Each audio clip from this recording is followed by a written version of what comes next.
Pennod 1, Thomas, y Gwyndi a Fachgendod, 1871-1890.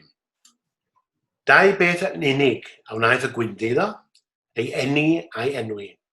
Neu yn hytrach, ef ei hun ymhen blynyddoedd a'i henwodd ei hun yn Thomas Gwyn Jones, gan gymryd ei enw canol oddi wrth y tŷ lle cafodd ei eni.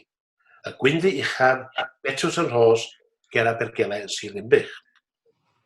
Thomas Jones oedd yr enw a roddwyd iddo gan ei rieni, a gymunodd y plentyn yn newydd anedig ar miloedd o Thomas Jonesiau a breswyliau yng Nghymru ar y pryd, a chyn hynny ac wedi hynny.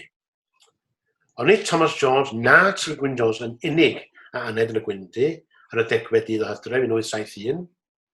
Yno ganed dwsinau o feid a llenorion eraill, ac o newyddiadurwyr a nofelwyr, o'r Gwyddel Ffion Macoen i'r Cymrog Gwyn ap Iwan, ac o'r Urig Ddu i'r Rhyfawn.